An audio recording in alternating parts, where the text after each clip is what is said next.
ये किस्सा है तकरीबन 3 साल पहले का। वो भयंकर सर्दियों की काली रात थी। दिल्ली जैसे शहर में सर्दियों की रातें अकेले नहीं आती। वो साथ लाती हैं बर्फीली हवाएं, घना कोहरा, और कभी कभी कुछ ऐसी अनहोनी हो जाती है जिसकी हम कल्पना भी नहीं कर सकते। उस दिन मेरी कार सर्विसिंग के लिए गई हुई थी। तकरीबन शाम 7 बजे मुझे सफदरजंग एन्क्लेव से मयूर विहार जाना था, अपने एक पुराने दोस्त रोहन के घर डिनर करने। ये अच्छा हुआ कि मेरे पड़ोसी ने मुझे लिफ्ट दे दी। रोहन से सालों बाद मिला था। उसकी बहुत ही खूबसूरत वाइफ और 2 साल की क्यूट सी बेटी, उनसे भी फर्स्ट टाइम मिलकर बहुत अच्छा लगा। ड्रिंक और डिनर करते गप्पे मारते कब 12 बज गए पता ही नहीं चला। बीच बीच में ख्याल आ रहा था, आज मेरे पास कार नहीं है, थोड़ा जल्दी निकल जाना चाहिए। मगर दोस्त से 5 साल बाद मिला था, सो मन नहीं किया। खुद को यही समझाता रहा, किसी न किसी कैब सर्विस से कन्वेयंस अरेंज हो जाएगा, सो जस्ट चिल। फाइनली उसकी प्यारी सी हैप्पी फैमिली को गुड नाइट कहकर मैं नीचे पार्किंग में आ गया और मोबाइल ऐप से कैब बुक करने लगा। 15 मिनट बीत गए। स्ट्रेंजली कोई कैब ही नहीं मिल रही थी। तभी याद आया, ओह, आज तो डेली न्यूज में कैब ड्राइवर्स की स्ट्राइक की खबर थी।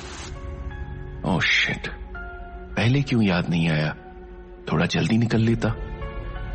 रोहन को कहूं ड्रॉप करने के लिए? नहीं यार, बहुत देर हो गई है, उसका रूटीन डिस्टर्ब होगा। फाइनली मैंने किस्मत के भरोसे सड़क पर चलना शुरू कर दिया, इस उम्मीद के साथ कि जैसे ऊपर वाले ने आते हुए लिफ्ट अरेंज करवा दी थी, ऐसे ही क्या पता जाते हुए भी कुछ करा दे, कोई लिफ्ट या ऑटो। बाहर इतनी सर्दी थी कि मेरी सांसें भारी हो रही थी। हथेलियां लेदर जैकेट की पॉकेट में भी सुन्न होने लगी थी। बीच बीच में अकड़ी हुई उंगलियों से अलग अलग कैब सर्विसेज, ट्रैवल एजेंट के नंबर डायल कर रहा था, शायद कोई जुगाड़ हो जाए। इससे कोई फायदा तो हुआ नहीं, लेकिन नुकसान जरूर हो गया। इस तन्हा रात का मेरा अकेला साथी, मेरा फोन पूरी तरह डिस्चार्ज होकर डेड हो गया। तो अब यह तय था कि मैं खुद किसी की मदद तक नहीं पहुंच सकता था। वापस जाने के जरिए की खोज में घंटा भर बीत गया था। मैं तकरीबन 3-4 किलोमीटर चल चुका था। सड़क पर जो 1-2 लोग आते जाते दिख रहे थे, वो भी दिखने बंद हो गए थे। अब मेरी धड़कन ये सोचकर बढ़ती जा रही थी कि आगे सड़क पर मुझे अकेले ही चलना होगा। उस कब्रिस्तान को अकेले ही पार करना होगा जहां हजारों जिस्म दफन हैं और शायद रूहें भी। बचपन में बड़े भाई से सुने वो सारे भूतिया किस्से याद आने लगे जो वो मुझे डराने को सुनाया करते थे। तब तो डर नहीं लग रहा था, मगर आज वो किस्से याद आकर मुझे डरा रहे थे। ओह गॉड, प्लीज हेल्प मी। कुछ बड़ा नहीं मांग रहा, बस घर पहुंचने का कोई जुगाड़ करा दो प्लीज। कहते हैं दिल से मांगी हुई दुआएं अक्सर कबूल होती हैं। आमीन कहता हूं, होती हैं, और कई बार डेस्परेशन वाली दुआएं भी कबूल होती हैं। मेरी भी हुई। उस ग्रेवयार्ड के शुरू होने से जस्ट पहले एक फिएट मॉडल की पुरानी काली पीली टैक्सी थोड़ा आगे जाकर रुक गई, फिर रिवर्स चलकर मेरे पास आ गई। मेरे ठंडे जिस्म में अचानक एक गर्मी की लहर दौड़ गई। शायद वो उस खुशी की लहर थी जो टैक्सी देखकर मेरे भीतर उठी थी। मैंने टैक्सी के अंदर झांक कर देखा। ड्राइविंग सीट पर एक लंबा चौड़ा, दिखने में पंजाबी जैसा ड्राइवर बैठा था। उसने पुराने जमाने की टैक्सी ड्राइवर वाली खाकी यूनिफॉर्म पहनी थी। उम्र कोई 40 के आसपास होगी। सांवला सपाट चेहरा जिसके दाएं गाल पर एक बड़ा सा कट था। सिर पर सफेद बैंडेज बंधी थी, शायद हाल ही में कोई चोट लगी थी। उसकी दो गोल भूरी ठहरी हुई आंखों को देखकर मैं भूल ही गया कि मुझे कहां जाना है। बैठो, मैं छोड़ दूंगा। कब्रिस्तान से इस वक्त अकेले गुजरना ठीक नहीं है, ड्राइवर ने भारी आवाज में कहा। मुझे सफदरजंग एन्क्लेव जाना है, बताते हुए मैंने मन ही मन ऊपर वाले का शुक्रिया कहा और टैक्सी में बैठने लगा। बैठते ही मुझे बड़ी स्ट्रेंज फीलिंग आई। अचानक से गर्मी लगने लगी, जैसे वेदर टेम्परेचर एकदम से बढ़ गया हो। मुझे पसीने आने लगे तो मैंने लेदर जैकेट उतार दी। टैक्सी तकरीबन 40 की स्पीड से चलने लगी। मैं उस टैक्सी का गौर से मुआयना करने लगा। वहां हीटिंग सिस्टम जैसा तो कुछ नहीं था। उसकी पुराने जमाने की गद्देदार छोटी सीट थी। सीट के ऊपर एक साइड में लगा छोटा सा पंखा था। खिड़की पर लगे लाल पर्दे, चलता हुआ काला मीटर, रेडियो पर ट्यून आकाशवाणी की, जिसमें ब्लैक एंड व्हाइट एरा के पुराने फिल्मी गाने बज रहे थे। ये सब देख मुझे 80s में बिताए अपने बचपन की याद आ गई। आपने इतनी पुरानी टैक्सी भी खूब अच्छे से मेंटेन की हुई है, मैंने तारीफ की, मगर वो कुछ नहीं बोला। वैसे आपने ये क्यों कहा कि कब्रिस्तान से इस वक्त अकेले गुजरना सेफ नहीं है? मैंने बातचीत जारी रखी। ये वक्त आत्माओं के घूमने का होता है और उस कब्रिस्तान में कुछ खतरनाक आत्माएं हैं। उसने ऐसे सीरियसली जवाब दिया जैसे आत्माओं के साथ रोज का उठना बैठना हो। जवाब सुनकर मुझे हंसी आ गई। तो आपको यहां अकेले आने से डर नहीं लगता? मैंने हंसते हुए पूछा। वो चुप रहा। शायद ये खुद ही डरा बैठा है, इसीलिए मुझे बिन मांगे लिफ्ट दे दी कि एक से भले दो होंगे। मैं ये सोचकर हंस पड़ा और अपना ये जवाब मुझे लॉजिकल भी लगा। मुझे खाली सड़क पर भी उसकी स्लो ड्राइविंग से झल्लाहट हो रही थी। थोड़ा स्पीड बढ़ा लो यार, मैंने टोका। तेज स्पीड से एक्सीडेंट हो जाते हैं। उसकी आवाज में एक डर था। शायद हाल ही किसी एक्सीडेंट से गुजरा है। गाड़ी के दरवाजे पर भी तगड़ा डेंट है। चलो कोई नहीं, पहुंच ही जाएंगे कभी ना कभी, मैंने खुद को समझाया। तकरीबन 30 मिनट बाद उसने जोर से ब्रेक मारते हुए टैक्सी रोकी। मैंने सामने दाएं बाएं देखा तो कुछ नहीं था। पलक झपकते ही पता नहीं कहां से एक 16-17 साल का लड़का आ गया और टैक्सी में झांकते हुए बोला, भैया सरोजनी गवर्नमेंट स्कूल ड्रॉप कर देंगे क्या? मेरी स्कूल बस छूट गई है। बैठो, ड्राइवर ने उसे बिठा लिया। वो लड़का मुझे कुछ अजीब लग रहा था। वो स्कूल यूनिफॉर्म में था। इस वक्त रात के 1:30 बजे, इस वक्त कौन सा स्कूल चलता है? उस लड़के की यूनिफॉर्म, बैग, हेयर स्टाइल ऐसे थे जैसे वो आज का नहीं, कोई 30 साल पहले का स्टूडेंट हो। और ये देखकर तो मैं दंग रह गया कि इतनी सर्दी में भी उसने कोई स्वेटर वगैरह नहीं पहना था। उसकी शर्ट और माथा पसीने में ऐसे भीगे थे जैसे कब से चिलचिलाती गर्मी में खड़ा हो। लड़के के बैठते ही टैक्सी चल पड़ी, मगर मुझे अपनी तबीयत कुछ खराब लगने लगी। मुझे टैक्सी में बेहद सफोकेशन होने लगा। मैं विंडो ग्लास नीचे करना चाह रहा था, मगर वो जैम था। तभी रेडियो पर गाने के बीच में एक ऐड आया। अरे, ये ऐड तो मैं बचपन में सुनता था, ये अब भी आता है क्या? इस पुरानी आउटडेटेड फिएट टैक्सी में पुराने गाने और एडवर्टाइजमेंट सुनते हुए लग रहा था जैसे मैं आज के नहीं बल्कि 30 साल पहले के किसी सफर में बैठा हूं। ऊपर से वो लड़का, मुझे थोड़ा डर लगने लगा था। कुछ ही मिनट में ड्राइवर ने एक पुराने स्कूल के बाहर टैक्सी रोक दी। उस लड़के ने ड्राइवर को 2 रुपए दिए और उतर गया।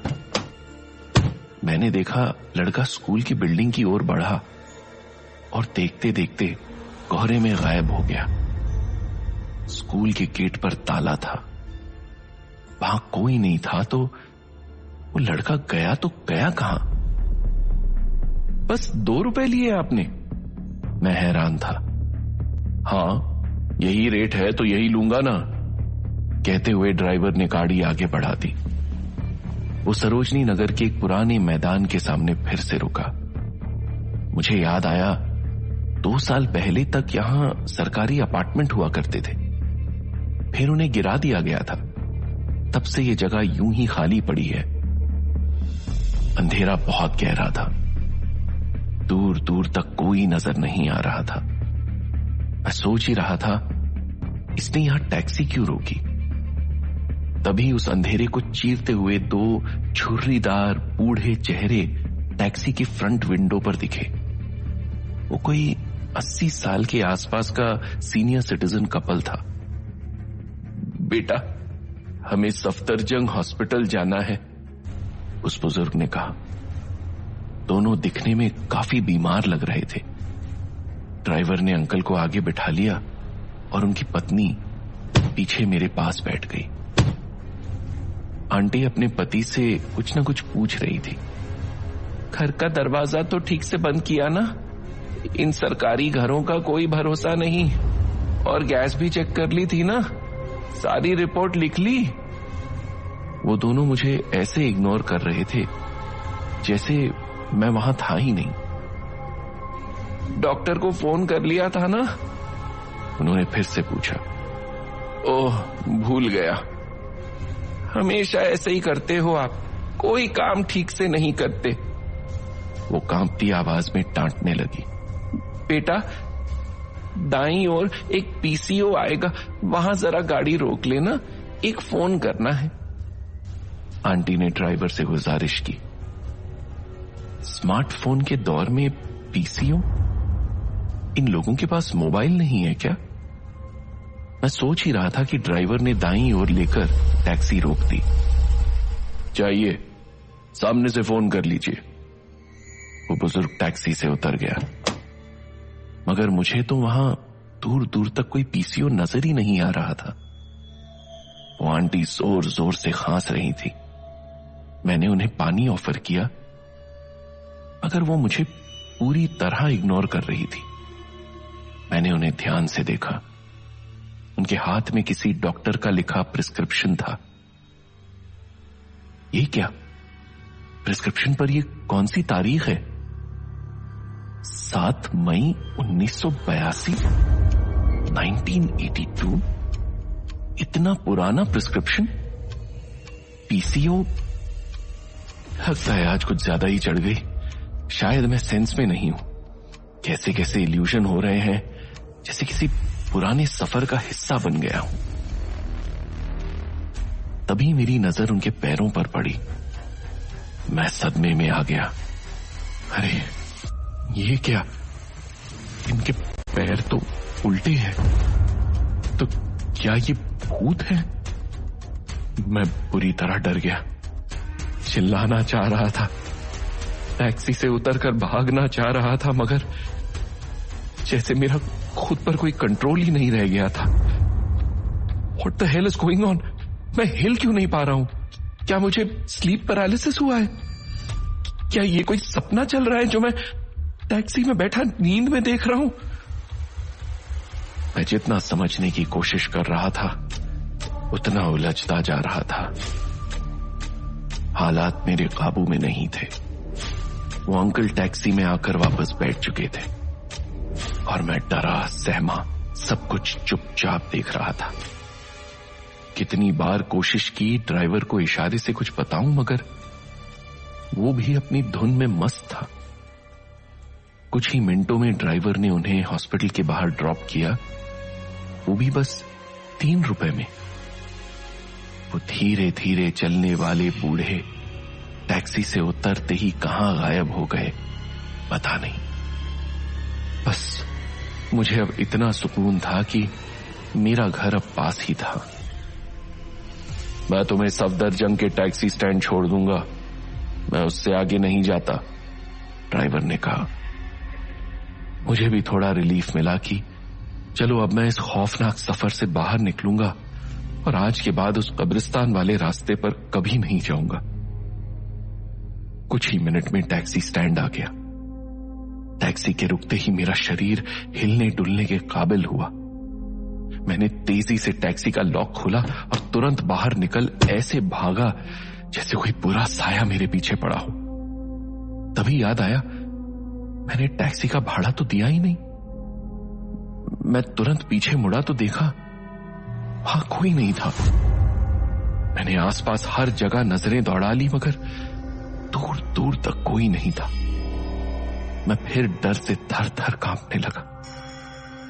कहीं वो ड्राइवर भी तो भूत नहीं था। सोचकर मेरी हालत खराब हो गई और मैं तेजी से घर भाग गया। मुझे नहीं पता था ये जो मेरे साथ घटा है ये हकीकत है या कोई सपना। मगर मैं एक पल के लिए भी उस नाइटमेयर को कंटिन्यू रखना नहीं चाहता था।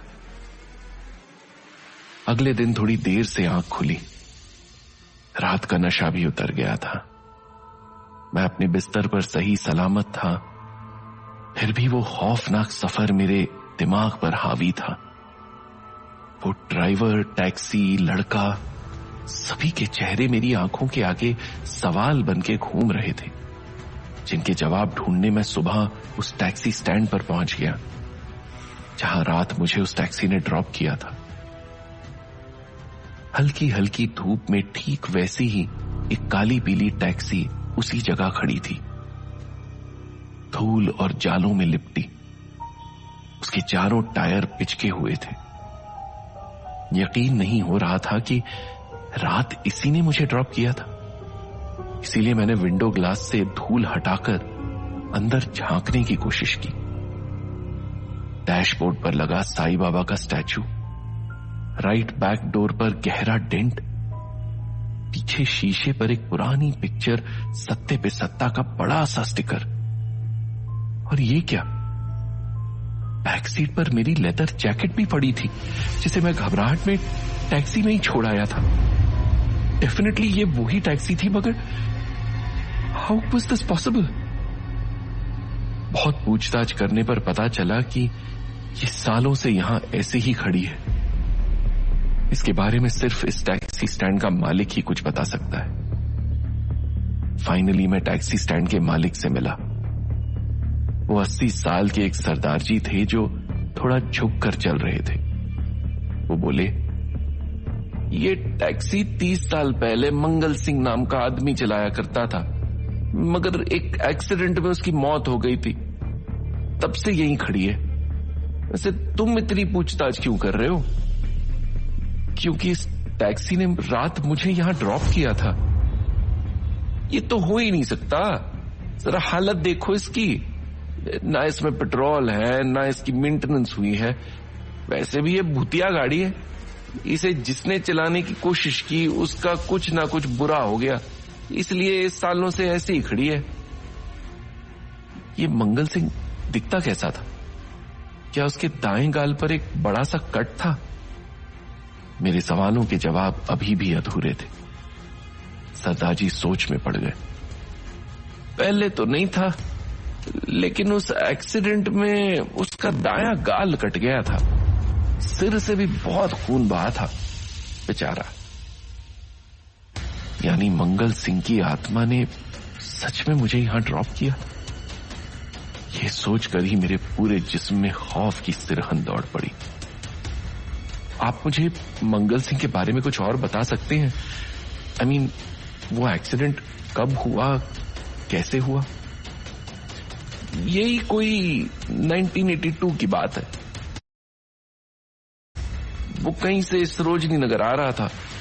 टैक्सी में एक स्कूली लड़का और एक बुड्ढा बुड्ढी भी बैठे थे, मगर रास्ते में टैक्सी एक ट्रक से टकरा गई। तीनों सवारियां ऑन द स्पॉट मर गई, मगर मंगल सिंह में थोड़ी सांसें बची रही। मैं उसे अस्पताल मिलने गया था, तो मरते हुए बस यही कह रहा था, आज उस लड़के का इम्तिहान था, उस दोनों बुजुर्गों को अस्पताल जाना था, काश ये एक्सीडेंट उन्हें ड्रॉप करने के बाद हुआ होता, और इसी दुख के साथ वो भी चला गया। सरदार जी बोल रहे थे और मैं सोच रहा था, इसीलिए रात को मंगल सिंह उन्हें ड्रॉप कर अपनी अधूरी इच्छा पूरी करता है। मैं तो यूं ही उसके आखिरी सफर का हिस्सा बन गया। मन में ढेरों उलझने लिए मैं वापस घर की ओर लौट रहा था। तभी मुझे अपने पीछे तेज चलती सांसें महसूस हुई। लगा जैसे किसी ने बाएं कंधे पर भारी हाथ रखा हो। कानों में फुसफुसाहट सुनाई दी। तो आज रात भी सफदरजंग एन्क्लेव ही छोड़ू ना।